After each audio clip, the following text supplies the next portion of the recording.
የነዳጅ መኪናዎችን ወደ ኤሌክትሪክ ለመቀየር እስከ 1 ሚሊዮን ብር እንደሚያስፈልግ ተገለጸ። ዋጋው በመኪናዎቹ አይነት የሚለያይ ሲሆን ከ20 ዓመት ወዲህ የተመረቱ መኪናዎችም በቀላሉ ወደ ኤሌክትሪክ ይቀየራሉ ተብሏል። በሌላ በኩል ደግሞ በአዲስ አበባ የሚገኙ 5 የማሽነሪ ማሰልጠኛ ተቋማት ለ6 ወራት መታገዳቸው ተገልጿል። በዚህም በአሁኑ ሰዓት አገልግሎት እየሰጠ የሚገኝ የማሽነሪ ማሰልጠኛ ተቋም የለም ተብሏል።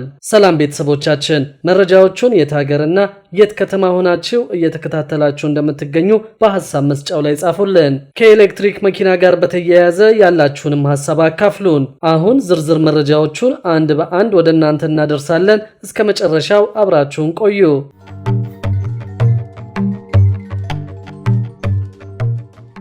የነዳጅ መኪናዎችን ወደ ኤሌክትሪክ ለመቀየር እስከ 1 ሚሊዮን ብር እንደሚያስፈልግ ተገለጸ።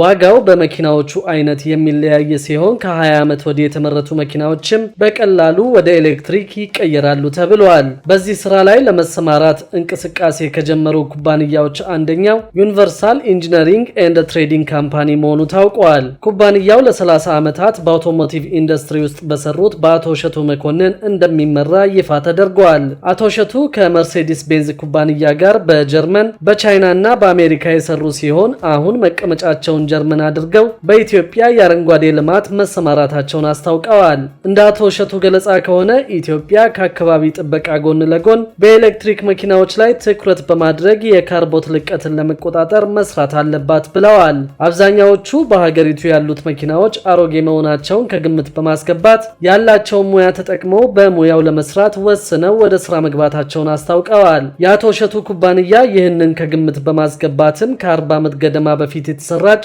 መርሴዲስ ቤንዝ መኪና ወደ ኤሌክትሪክ በመቀየር ይፋ አድርጓል። ይህንን ስራ ለማከናወንም ከበላይ አብ ሞተርስ ጋር በትብብር መስራታቸውን ጠቁመዋል። ይህንን አካሄድ በመጠቀም በነዳጅ የሚሰሩ መኪናዎችን ወደ ኤሌክትሪክ መቀየር እንደሚቻል በተግባር ማሳየታቸውን ገልጸዋል። ከበላይ አብ ሞተርስ ጋር በመተባበር በርካታ የነዳጅ መኪናዎችን ወደ ኤሌክትሪክ ለመቀየር ውይይት እየተካሄደ ሲሆን ስራውን እየሰሩ የሚገኙት ለባትሪ ማስቀመጫ ቦታ በማዘጋጀት መሆኑን ጠቁመው ከዚያም ሞተሮቹን በማገናኘት እንደሆነ ተናግረዋል። በነዳጅ የሚሰራን የጭነት መኪና ወደ ኤሌክትሪክ መቀየር ብዙ ስራ ይጠይቃል ያሉት አቶ እሸቱ አውቶቡሶችን መቀየር ግን ቀላል መሆኑን ጠቅሰዋል። ምክንያቱም ባትሪ የሚቀመጠው ከላይ ነው፣ የሚቀየረውም ነገር ትንሽ ነው ብለዋል።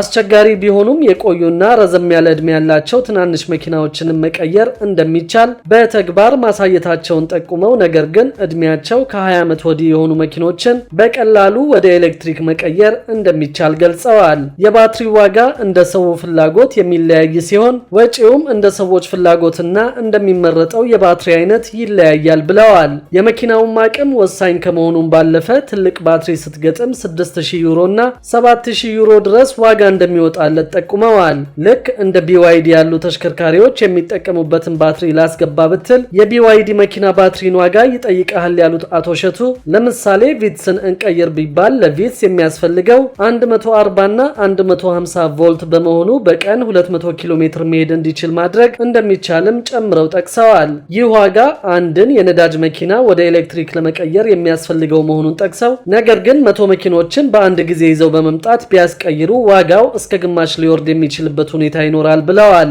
ይህም የሆነው የተጠቃሚዎች ቁጥር በጨመረ ቁጥር የሚገዛው ዕቃ ስለሚያንስ በዚያው ልክ ዋጋውም ስለሚቀንስ መሆኑን ጠቅሰዋል። ስለዚህ ዋጋው ውድ አይባልም፣ መንግስት ከቀረጥ ነፃ የሚፈቅድ ከሆነም ዋጋው እንደሚቀንስ ጠቁመዋል። በሌላ በኩል ደግሞ በአዲስ አበባ የሚገኙ 5 የማሽነሪ ማሰልጠኛ ተቋማት ለ6 ወራት መታገዳቸው ተገልጿል። በዚህም በአሁኑ ሰዓት አገልግሎት እየሰጠ የሚገኝ የማሽነሪ ማሰልጠኛ ተቋም የለም ተብሏል።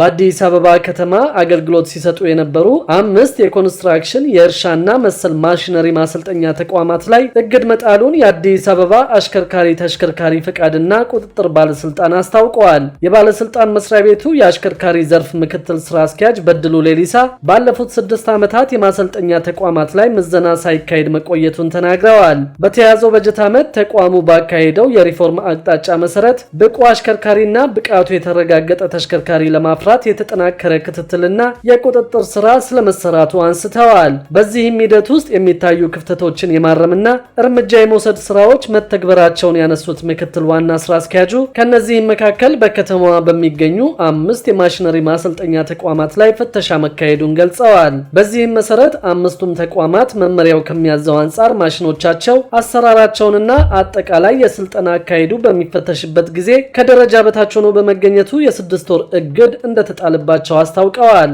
እግዱ የተጣለባቸው በተሰጣቸው 6 ወር ጊዜ ውስጥ አስተካክለው መውጣት ከቻሉ ድጋሚ ፍተሻ ተደርጎ ማስተካከያ ይደረጋል በሚል እንደሆነ ገልጸው ነገር ግን እስካሁን ድረስ በዛ መልክ ተስተካክለው ባለመምጣታቸው በእግድ ላይ እንደሚገኙ ተናግረዋል። በመሆኑም በአዲስ አበባ አገልግሎት የሚሰጡ ማሽነሪ ማሰልጠኛዎች 5 ብቻ የነበሩ በመሆኑ በአሁኑ ወቅት ምንም አይነት አገልግሎት እየሰጠ የሚገኝ ተቋም እንደሌለ አስታውቀዋል። ምክትል ዋና ስራ አስኪያጁ አክለውም ተቋሙ ወደ ሪፎርም ሲገባ በዋናነት ብቃት ያለውን አሽከርካሪና ተሽከርካሪ ለማፍራት ተቋማቱን እየፈተሸ እርምጃ በመውሰድ ማስተካከል አስፈላጊ በመሆኑ በዛ መልኩ እርምጃው ስለመወሰዱ ገልጸዋል። በሌላ በኩልም መደበኛ ማሰልጠኛ ተቋማትን በሚመለከት ድንገተኛ የሆነ ክትትልና ድጋፍ እንደሚደረግ አንስተው በርከት ያሉ ክፍተቶች የታዩበትና የስልጠና ጥራቱን አጓድለው የተገኙ ተቋማት ላይ ሙሉ ለሙሉ የመዝጋትና ፈቃዱን የመሰረዝ ስራ መሰራቱን አስታውቀዋል። በሌላ በኩል ደግሞ በየአካባቢው የሚገኙ ኬላዎች ከጠቅላይ ሚኒስትሩም አቅም በላይ መሆናቸው ተነግረዋል።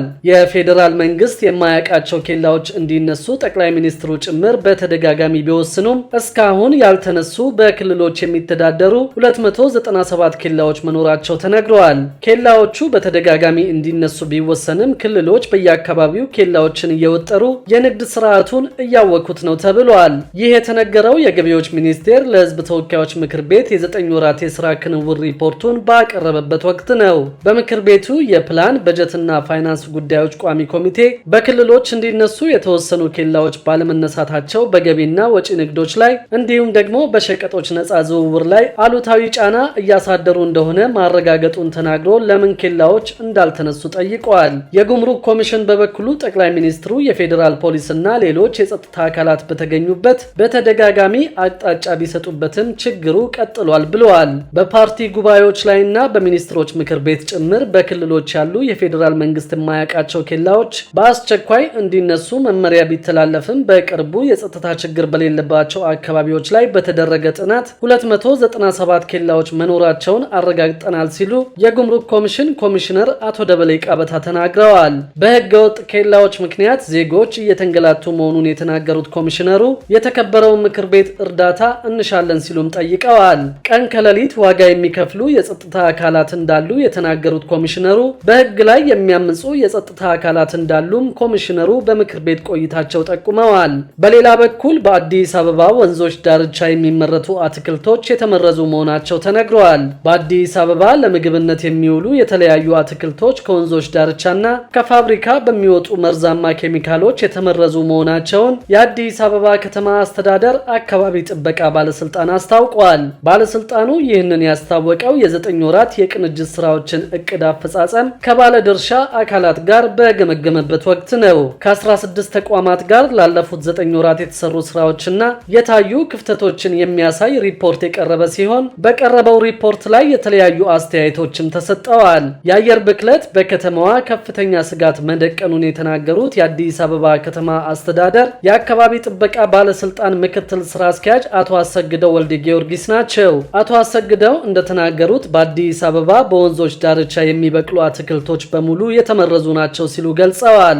ጎመንና አትክልት እንዳትጠሉ እንጂ በአዲስ አበባ ወንዞች ላይ ተቆርጦ የሚበላ ጎመን በሙሉ የተመረዘ ነው ያሉት አቶ አሰግደው በመሆኑም አንዳንድ ከፍተኛ አመራሮች ቆስጣና ጎመን መብላት እየተዉ መሆናቸውን ገልጸዋል። የሚመገቡ ሰዎች ታመው ወደ ሕክምና ሲሄዱ 60 እና 70 በመቶ የሚሆኑት የተበከለ ምግብ ስለበሉና ስለጠጡ ነው ብለዋል። ከተማዋ በተለያዩ በካይ ጋዞች ተበክላለች ያሉት ምክትል ስራ አስኪያጁ ይህንን ለማስተካከል እየተሰራ መሆኑን ገልጸዋል። በሌላ በኩል አዲስ የንግድ ፍቃድ ሲሰጥና ነባሩ ፍቃድ ሲታደስ በአካባቢና በማህበረሰብ ተጽዕኖ የሚጠበቅባቸው ዘርፎች እንዲሰጡት ለማድረግ ታቅዶ እንዳልተከናወነ ተመላክቷል። ክቡራትና ክቡራን የአዲስ ቢዝነስ የዩቲዩብ ቻናል ተከታታዮቻችን ይህንን ቻናል ሰብስክራይብ ሳታደርጉ የምትከታተሉ ከሆነ ቢዝነስና ሌሎች ተያያዥ ጉዳዮችን በተመለከተ አዳዲስ መረጃ ለማግኘት የዩቲዩብ ቻናሉን ሰብስክራይብ በማድረግ ቤተሰብ እንድትሆኑም በትህትና እንጠይቃለን።